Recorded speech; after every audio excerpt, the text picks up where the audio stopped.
Okay, so today I'm in Mayfair, known for having some of the best art galleries in the whole world, but let's put that to the test and see what shows are on right now and what's worth visiting. So there's a few shows I've seen online that have caught my eye, and we're going to start here at Ben Brown Fine Art, and this is a little sneak peek of what to expect inside. Now this show is about perception, what's real versus an illusion. The doors left ajar lead into these fantastical landscapes, giving you the idea that the doors are portals to another world. I especially love how you can see almost the molding around the door, but it is painted onto the canvas, and that's something called trompe l'oeil, where you're kind of meant to create the illusion of something being there, but in paint. That show was amazing. I particularly loved the way that each of the door handles were completely different, and it really did look like you were walking into a surrealist painting. I personally felt it had like a Dali vibe, but what do you think? Okay, but the next gallery is down the street here. So this exhibit is all about the emotional and psychological impact that COVID left on us, and I don't know about you, but anything that reminds me of the dark days of lockdown can be kind of off-putting, but these artworks seem to be an exception. They're of the artist's home and family, showing how even though we were so isolated from each other, our homes showed many signs of human life and the tension in between that.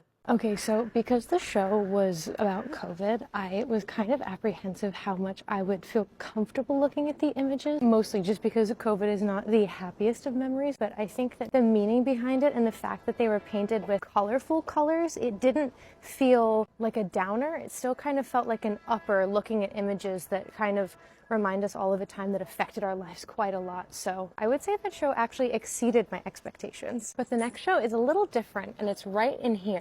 This exhibit focuses on painting as a physical process rather than a finished product. But what's so interesting about these paintings is they're not actually painted. They're made using different techniques like etching and pressing and kind of almost stamping things and paint onto the canvas over top this wash of paint underneath. And it gives it this really interesting texture. Like you can see really big lumps of paint right there. Now, what I loved about that show is the fact that there was a story behind the way the artwork was made and not just about the artwork and the image itself. But out of all the ones I've seen so far, I still think I'm the most emotionally taken by the one that had to do with COVID, which is unexpected, I guess. But the next gallery we're going to see is completely different than anything else we've seen today. And it's right in here. So this exhibit isn't something I'd usually go to, but something about it really intrigued me. It's a video artwork that's not finished and never will be. This is its 11th edition, and it's meant to be an open-ended artwork combining documentary film,